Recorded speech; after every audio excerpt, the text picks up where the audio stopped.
வணக்க மக்களே! மகாநதியில பார்த்தீங்கன்னா, குட்டி காவேரிய வந்து கடத்திட்டு போயிட்டான் அந்த ராகவ் வந்து. ஸோ காவேரி அண்டு விஜய் அவங்க சித்தப்பா 3 பேருமே வந்து கார்ல வந்து தேடி போயிட்டுருக்காங்க. அப்ப அவங்க சித்தப்பா வந்து சொல்லிட்டு இருக்காரு, ராகவ் வந்து ஒயிட் கார் தான் வச்சுக்கிட்டு இருந்தான். அப்ப நான் ட்ரேஸ் பண்ணப்போ, அவன் வந்து காஞ்சிபுரத்த நோக்கி போயிட்டுருக்கான் அப்படின்னு சொல்லிட்டு 3 பேருமே வந்து குட்டி காவேரிய காப்பாத்துறதுக்காக போயிட்டுருக்காங்க. குட்டி காவேரிய வந்து காமிக்கிறாங்க. அது வந்து அழுதுகிட்டு இருக்கு. நான் எங்க அப்பாட்ட போகணும் அப்படின்னு சொல்லிட்டு காருக்குள்ள உட்காந்து அழுதுகிட்டு இருக்கு. ஸோ பார்க்கறதுக்கே ரொம்ப பாவமா இருக்கு. ஏன்னா ஒரு குழந்தை வந்து ஏமாத்தி கூட்டிட்டு போயிட்டு கடத்தல் காலகட்டம் இருக்கும்போது எப்படி இருக்குமோ, அதே மாரியான சீன்லாம் காமிச்சிட்டு இருக்காங்க. பார்க்கறதுக்கே பாவமா இருக்கு. ஸோ எனிவே பார்ப்போம்.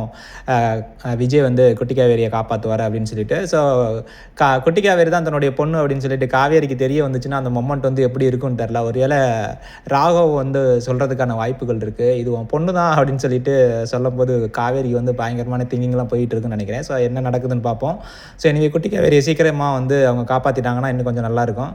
ஸோ பாவம் குட்டி காவேரி வேற அழுதுகிட்டு இருக்கு. எனிவே பார்க்கலாம் நாளைக்கு எபிசோடு எப்படி இருக்க போகுது அப்படின்னு சொல்லிட்டு. பரபரப்பா இருக்கும்னு நெனைக்கிறேன். ஸோ உங்களுக்கு யார் பிடிக்கும் அப்படின்னு சொல்லிட்டு கமெண்ட் பண்ணுங்க. நான் தெரிஞ்சுக்கிறேன். Thank you.